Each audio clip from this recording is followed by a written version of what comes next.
welcome into the vault. It is Wednesday, June 28th. I'm Bobby Trossett, joined by my co-host, Sarah Ellison. This episode is brought to you by our friends at Oakley. And before we dive in, we wanted to shout out and thank two of our returning patrons who are supporting our YouTube channel, who are supporting our audio-only podcast efforts through Patreon this month. So we appreciate you, James Wiley and D Black.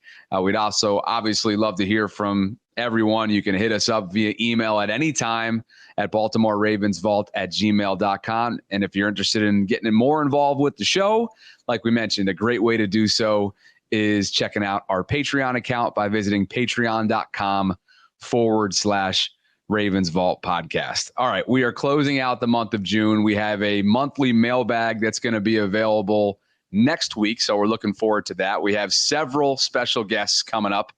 And yeah, I mean, we're less than a month at this point, Sarah, away from the start of training camp. So it's so close, yet so far. It is far away. And so we should take advantage of this time, which is what we're trying to do, and have some a little bit more downtime before the, just the storm hits of all the news that we will be covering. And so it's nice to have some downtime. But today, I thought it would be fun to talk about MVP chances for Lamar Jackson. And I came upon this clip from our friends over there at Good Morning Football, and they were discussing what it would take for Lamar Jackson to return to his 2019 MVP form. Yeah, and specifically the clip that we're going to share is a snippet from Kyle Brandt's thoughts on this conversation. So here is that sound. He's fifth. He's right there. Okay. The only guy you got Mahomes, Burrow, Hurts, and Allen. Yep. Those are the only guys ahead of him. So we champion a lot of these. The Rodgers return to New York and the Justin Herbert inevitable coronation we keep waiting for. He is still right there at number 5, and I think he should be healthy, happy, wealthy, supported. Just remember this. The MVP is about 3 things. You have to have astronomical statistics these days, which he can do. You have to win, and that's going to be massive for him. Like the Bengals are there, the Steelers are there. No one wins the MVP if they sneak into the wild card or miss the playoffs. But then 3, you have to have a story, and it shouldn't, but you do. Believe me, they wanted to give it to Jalen Hurts so bad last year. He got hurt and wouldn't let him and went to Mahomes. The repeat champions, I think they're loath to do unless it's undeniable. Lamar has a story. He has a fantastic story. It's a few years since his last one, the offseason, the contract. It's all there. The only ingredient that I'm not sure if he's going to do yet is ingredient number 2. You cannot be 8 and 9 and win the MVP. It just doesn't happen. You got to have 12 wins, 13 wins. It's got to be undeniable. I don't know if the Ravens are good enough for that yet. I really don't. He's good. He's talented. He has a story. You're not winning anything unless you have double-digit wins easily walking in the playoffs. Good stuff there. So just some background. When he was naming the other quarterbacks, each person on the panel had a name, who was ahead of Lamar in how they viewed it in the MVP rankings before the season even began. So, yeah, I mean, he named Burrow, Hurts, Allen, Mahomes. So, yeah, all those guys, I'm sure all their local fans and teams are saying, hey, can they play at an MVP level? I think any one of those guys could win it if they were all playing at their best for the entire season. Obviously, Lamar would be in that conversation. Then somebody could swoop in. There could be like a new contender that, nobody knows about. So what I thought was interesting, Bobby, is kind of the 3 ingredients that Kyle named in order to win an MVP. And I totally agree with the 3 ingredients. He said you have to have insane stats. Your team has to win, which is totally true. How can you be MVP of a team that's like, not even going to the playoffs? Like, that's great. You can be an MVP in that city, but be the league MVP. You have to not just be good, the best on your team. You have to propel your team to, an amazing record. And then you have to have a story. So can Lamar get insane stats? Yeah, we saw that in 2019. Can he repeat it? It's going to be interesting because this year, I know that there's already a bigger emphasis on passing. So, but even with that, if Lamar throws for, say for the first time, 4,000, I still say he can rush for 1,000 in his sleep, and that I don't even think you have to have, a ton of designed runs like you had under Greg Roman. So to me, I guess we'll go through this category by category. Maybe each of us can kind of comment on it. I think if he had 4,000 passing, 1,000 rushing, that's all good. But really, I thought what really put Lamar over the edge in 2019 was that he led the league in both passing touchdowns and total touchdowns. And I think he would have to do that. Whatever the ratio is between passing and rushing, I think he'd have to lead the league in touchdowns in order to have those insane stats that Kyle's talking about. And I think he can do that. Yeah, I think he can too. And obviously the story is there to Kyle's point. I'm kind of surprised that what's catching him, snagging him, I guess, from really becoming a believer is the doubts about winning. I mean, this is a team that was 10-7. They hit the double-digit category in wins last year without Lamar down the stretch. So to me, I don't see them having, assuming that they stay healthy, I don't really see them having an issue getting to that double-digit mark. I don't think they're going to be well north of it. I think it's going to be around 10 or 11. Hint for our season predictions that are coming up later this summer. But was that a concern or were you surprised by his concern there? 1,000%. To me, because what he was doing is he was separating out. He's like, I think Lamar's good enough to do it, but I don't know if the Ravens are there. No. Like, the only reason why the Ravens have struggled to be the playoff contender, and they did make it last year, didn't the year before, and the only reason why they began to struggle is because Lamar was injured. So if Kyle Brandt is saying, Lamar, I think Lamar can put up these MVP stats, and the only way that's going to happen is if he's healthy all year, then the Ravens will win. Lamar Jackson's regular season winning percentage is number 2 of all quarterbacks since he was drafted, since he became the starter in 2018.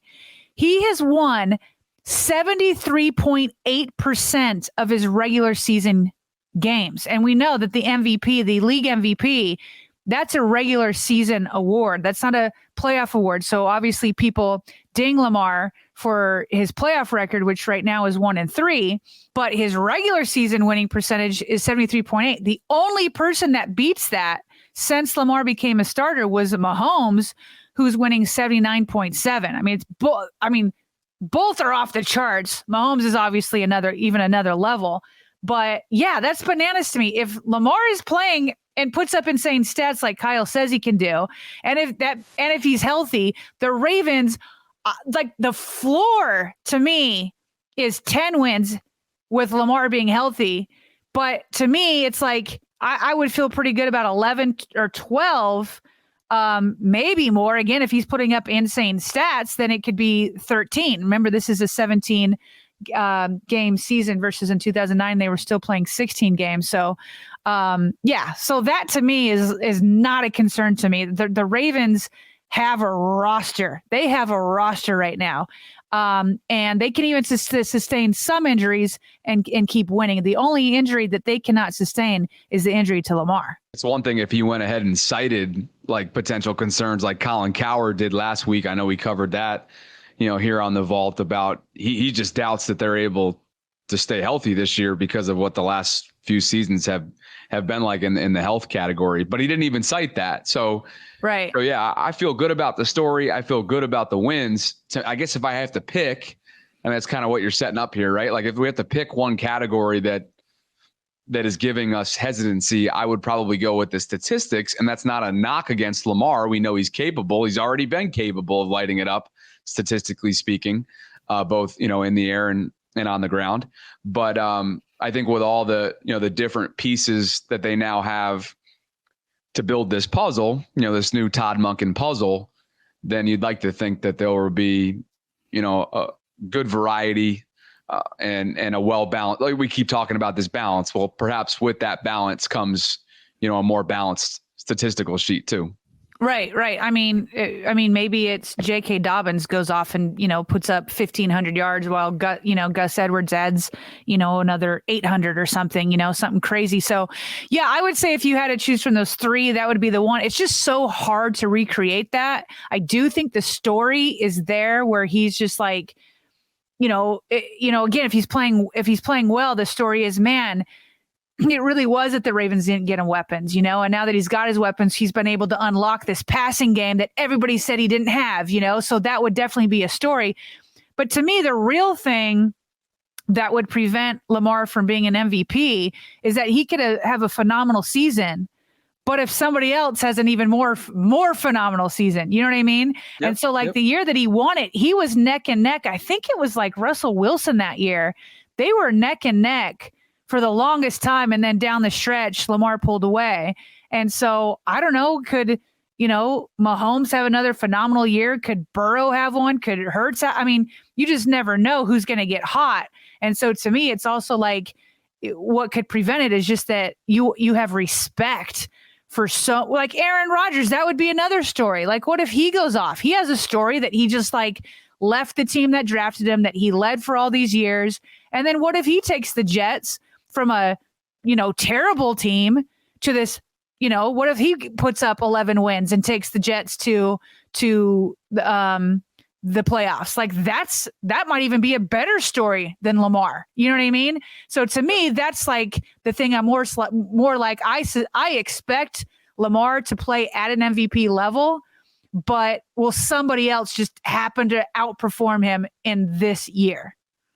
Yeah, and that could be a non-quarterback too, right? Like I think about a guy like Justin Jefferson, who's kind of taken the league by storm, and there's so many talented running backs, of course, that mean a lot to their team. So who knows? I mean, typically, obviously, from a popularity standpoint, visibility, importance to the team, goes to a quarterback. But you never know. There's a lot of skill positions players out there that really are their team, from a production standpoint. But I don't want to discount the pressure too that Lamar's under now that he has been paid. I don't think we've probably talked about that a ton throughout this offseason so far. And I don't think he's one to even address pressure. I mean, he's already been asked about it. He's been asked about pressure throughout his entire career. And I think to his credit, admirably so, he's always had a great sort of ability to downplay those types of questions.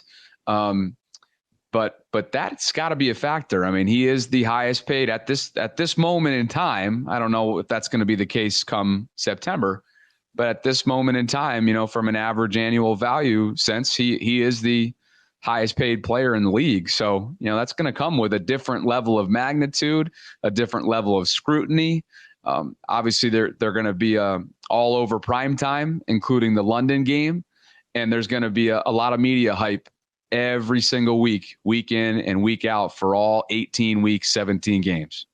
Now, I don't disagree with you, Bobby, because having that title of highest paid, and then you're already seeing, and we're going to get to this in our mailbag, so I won't go too far down this rabbit hole of people are now saying he's without excuses because the Ravens went and got him a new offensive coordinator and weapons, but I won't go down that too much.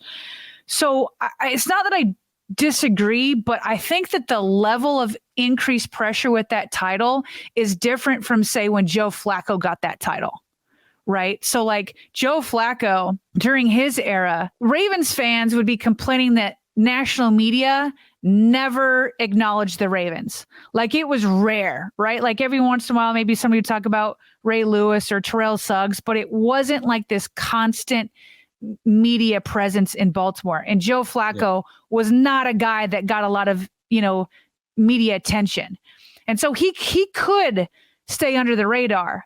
And then once he got that title of highest paid quarterback, then so yes, the pressure went up maybe tenfold for him, whereas Lamar has literally been scrutinized, I'm sure from Louisville, but I didn't follow him as much back then, but I can say for sure since the day he was drafted, and it's just a constant media presence.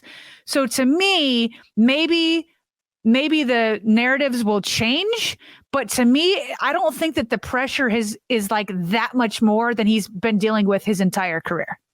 No, that's a good point. And obviously he's super accomplished already, statistically speaking. He's still waiting for the January and beyond part of padding that resume. But yeah, I mean, who knows? If he does feel it, he's externally unfazed. We've never seen him, he's so unflappable. And yeah, there were some emotional outbursts on the field and stuff, and yelling at Pat Ricard and having some sideline, banter back and forth with teammates last year. And I'm sure some frustration with the way that, the game was being called by Greg Roman. But, for the most part, he doesn't necessarily let the outside looking in see anything that's going on internally for him. And I think that's one of his greatest strengths away from the football field. It really is. It really is phenomenal. Like, yeah, he's not immune to pressure. I think that, you named the times where we may have seen some emotion there for sure. He hates losing. He hates losing for sure. But yeah, I just think it's one of his great assets. And I think most quarterbacks have to do it where you can just remain calm under pressure. I mean, to win in this league, you have to. So just one other thing before we move on to the next topic is, and this goes without saying, but I'll say it anyway, just in case, anybody is saying this.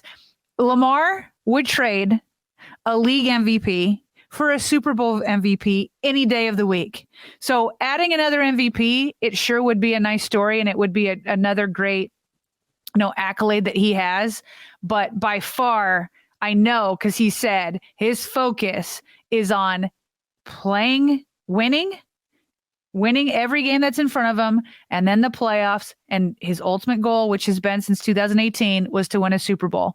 So I'm rooting for a Super Bowl MVP over a league MVP, although it sure would be nice to have both. All right, so going into topic 2, obviously Bobby and I are not at OTAs and mandatory minicamp, so we can't give our analysis on how players look.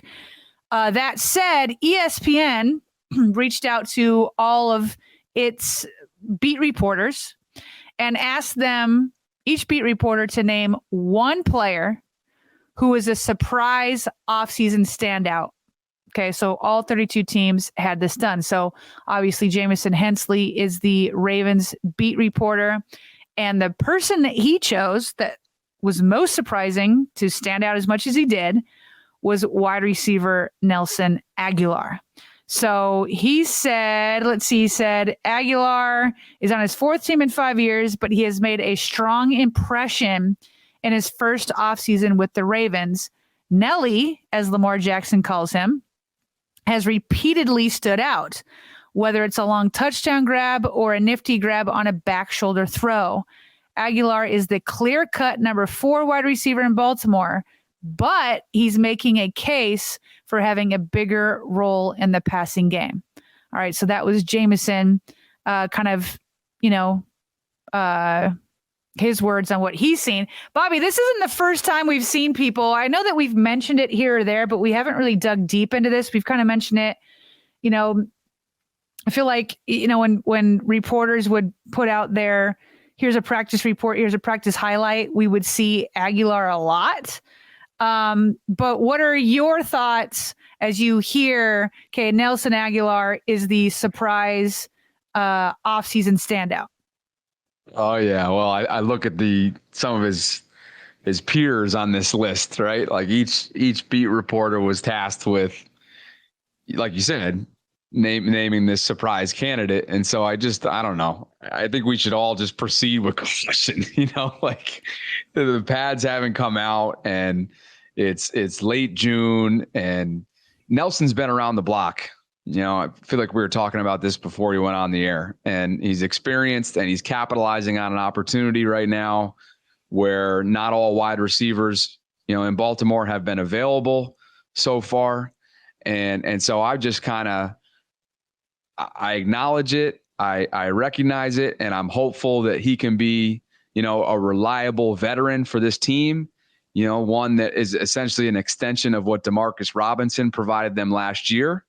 But I'm I'm just kind of proceeding with caution. There's other names on this list, like, Miles Boykin, for example. And, we got to know him pretty well in Baltimore. And unfortunately for him, he never quite panned out. So, I think you go up and down this list and you just I just get this overwhelming sense that we should be taking it with a grain of salt, Yeah. So I think the list, I'm sure people at home can't see, you're referring to a list of past offseason standouts that I've listed, especially at the wide receiver position.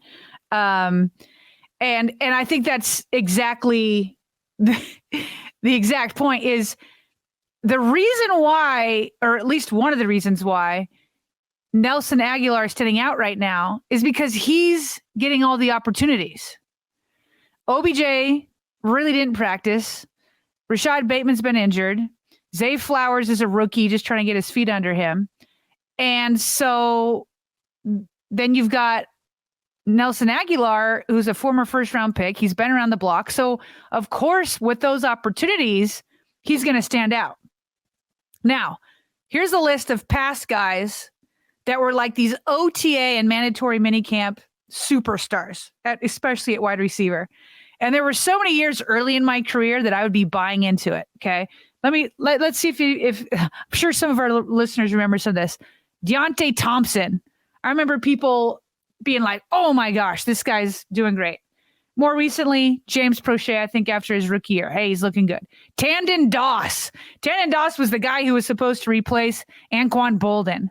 Kamar Aiken, Michael Campanero, Quincy Adeboyjo. Oh my gosh. And then you mentioned Miles Boykin. Bobby, I was such a believer in Miles Boykin. Remember, he came in the same year that Marquise Brown came in, but Marquise was dealing with the screws in his foot from that Liz Frank surgery that he had. Yeah. And I'm telling you, everybody was talking about Miles Boykin. I bought into it so much. And again, I was at this point, I was moved to Columbus and we weren't doing the show. And I went on somebody else's podcast and they were like, who do you predict will be the rookie of the year? And I said, Miles Boykin. Yeah, I sure did. I said Miles Boykin. So because I've been burned so many times in the past, I'm trying not to buy too much into the Nelson Aguilar thing. But you want to have optimism because it'd be great to have all this, phenomenal depth. And because of, his past, maybe he could become something. But yes, I am like you. I'm going to be cautious and I'm not going to dive all in on this. I'm happy for him. I'm glad that he's doing what he can do up to this point. He's gone out. He's worked out with Lamar. Maybe he really is developing, this chemistry that will just force him onto the field.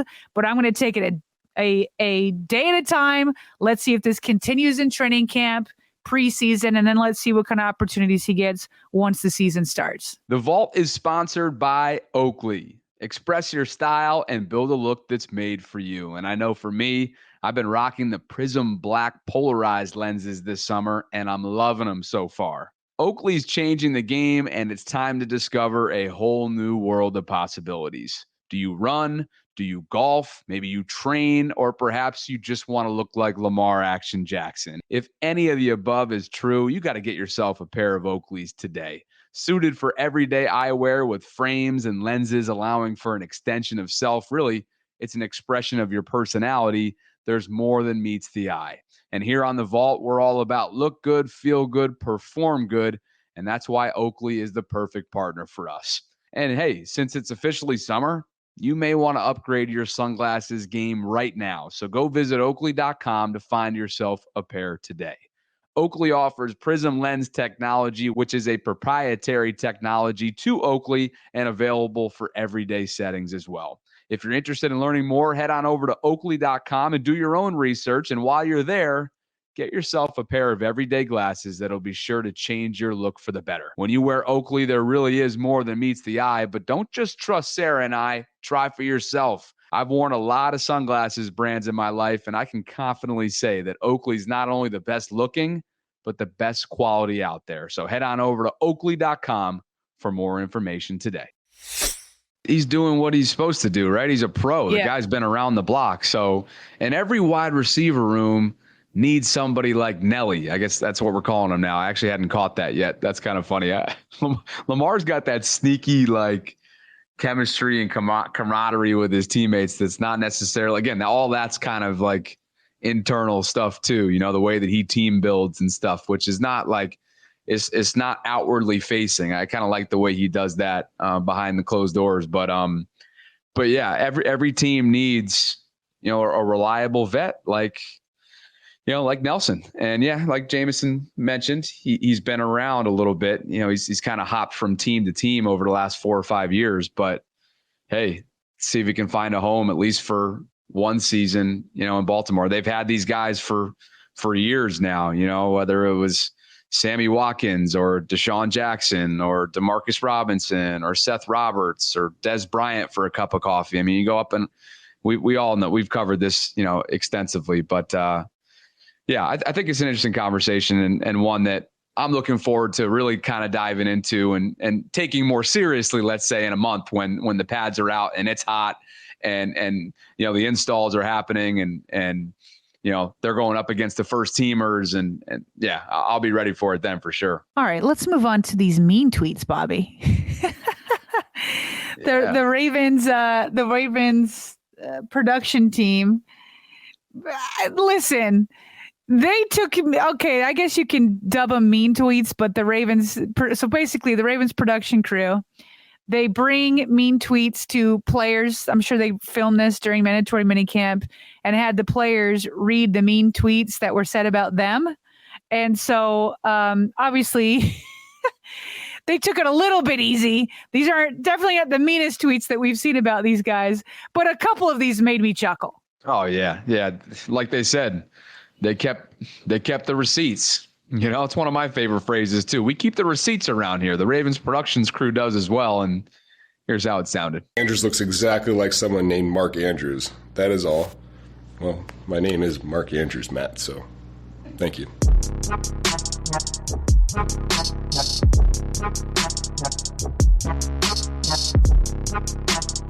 That's just prime. Now I have to hate Kyle Hamilton. This is April 28th. I assume that was the day of the draft. Let's look at his profile picture. New Jersey Red Devils. I don't know, is he a Jets fan or something? Who knows? Well, I'm sorry about that, Mike. That's his real name. Hopefully you can root for me in the future. This is from Javier. Mark Andrews looks like a highway patrolman. Maybe in another life, but thank you. They say Lamar Jackson looked like you tried to draw Travis Scott from memory. Really? I'm gonna be nice. I love you. Roquan Smith looks like a kid, but very tall. I'm not sure. At Ravens, at Big Mooski. Ozzie can catch these hands if he drafts Stanley. April 28th, 2016, 12:45 p.m. Sorry, bro. This is from Big Guy 1992. Celebrating a first down? Really? We are that bad that we need to celebrate first down? God, I hate this team. I hate you too. Tyler Linderbaum looks like he eats sauerkraut for breakfast. Well, I do, so joke's on them. Swear he looks like a neighborhood plumber. No disrespect. I don't really find that disrespectful. That's kind of like not a bad compliment. I'm so tired of watching Justin Tucker make every kick. He could come out from 70 yards away and I'd expect it to go in. Can't stand the guy and I'm ready for him to retire. I mean, that's not like super mean. I can get on board with that. Roquan Smith looks like Donald Glover, big cousins. I don't have the stash like him. I can see it with the afro, but yeah, that's about it. I don't see that famous wealthy YouTuber. At Kenny MD2PA, interesting username. Kyle Hamilton looks like one of the rich kids on All American. That's actually really funny. I hate that, but it's actually kind of true. That was well done. Yeah, I don't know why, but all my favorite ones were the Mark Andrews ones. Like, here's what's crazy is like I've never thought that Mark Andrews is not like he would ever remind me of a highway patrolman, but once he said it, I was like, oh, I could see that. Like if he put on the hat and was out there, you know, in a speed trap coming up to your window if you got caught speeding, I could see that. I don't know why, but that one. And then when he's like, well, I hate you too. You know? Yeah. Well, I thought it was funny too that like, I don't know how like somebody looks like their name, but I kind of agree with that tweeter. Like he does.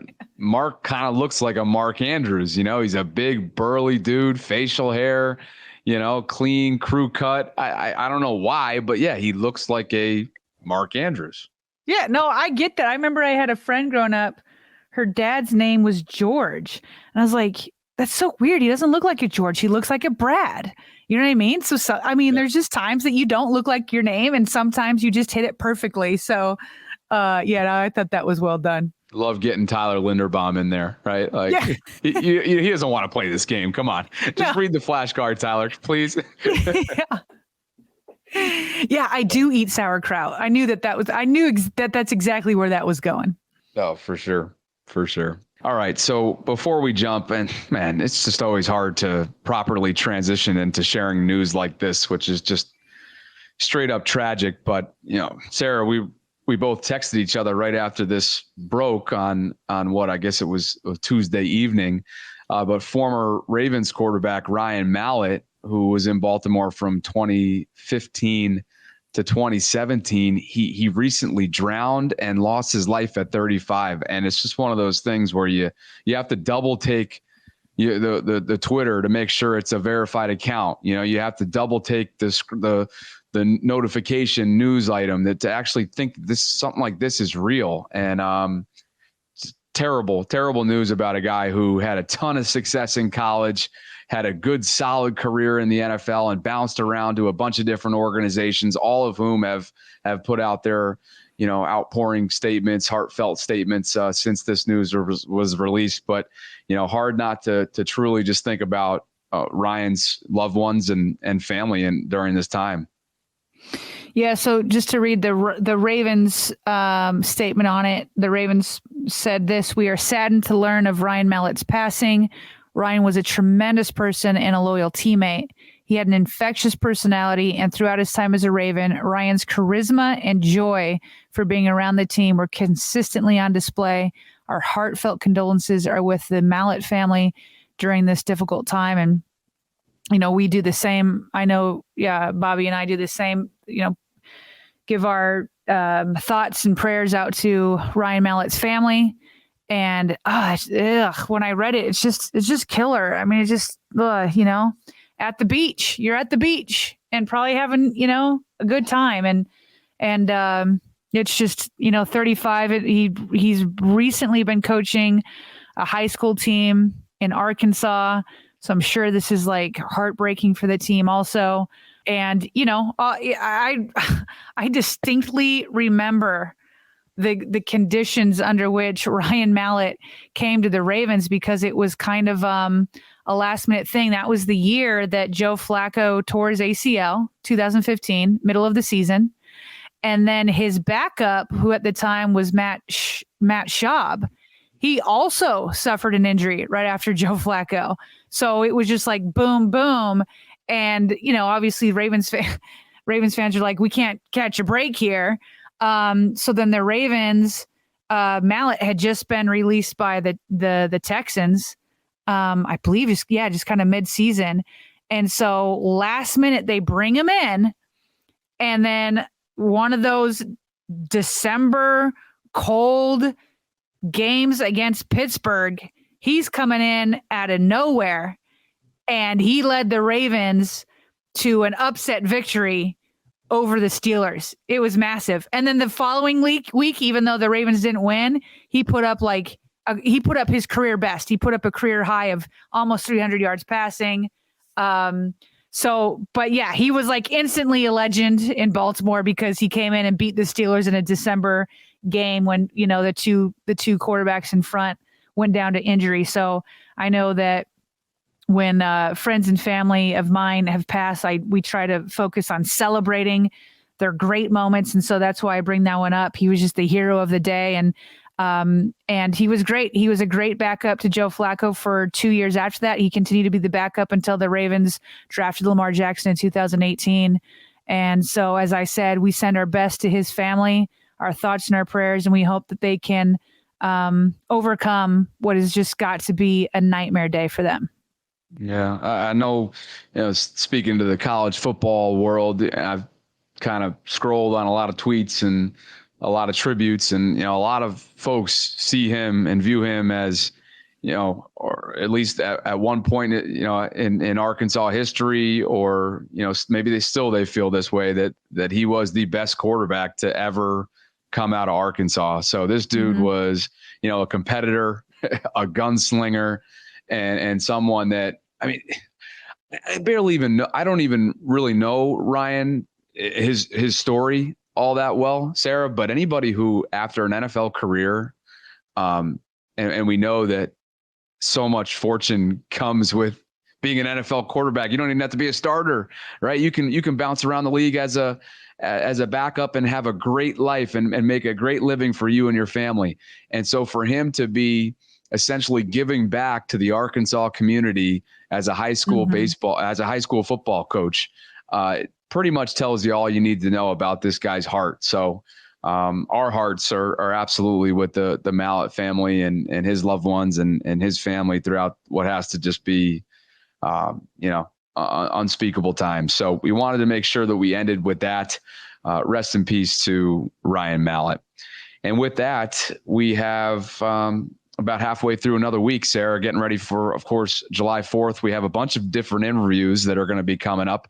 We've mentioned a couple of them. Jeff Zrebiec, Nick Moore, Ravens long snapper. All of these in full will be released coming up next week. And we're also going to have a chance to catch up with our first Ravens rookie of this year's class. And as you guys have probably already learned, I, for whatever reason, cannot master the pronunciation of Salah's name. So Sarah, I'm gonna let you take this one. Well, let's hope I've got it, but I believe it's Mulai Salah Amuvai Laulu. So yeah, I'm super excited about this. In part, there's a lot of reasons, but in part, this guy is creating buzz about potentially winning the left guard starting spot. Now, I mean, he doesn't have it. He's got a long way to go. But yeah, I'm excited to talk to him about that competition because it's one of the few, if the only spot on the offensive side of the ball that is completely undecided. So those 3 plus more, including a mailbag episode, will all be available in pre-recorded fashion coming up next week because we are going to take some time to relax, spend some time with family, travel a little bit, and gear up for what we know will be a busy summer with training camp now under a month away from starting at one winning drive up at the Castle. So for Sarah Ellison, I am Bobby Trossett signing off from this Wednesday morning edition of our Morning Vault here inside the Vault. We appreciate you. We appreciate your support. Go check us out on YouTube if you haven't already done so, and consider subscribing, hitting that notification bell so you are made aware of when our content is being released, which of course is Monday through Friday, 5 a.m. Eastern, with plenty more special and bonus episodes coming up as training camp approaches.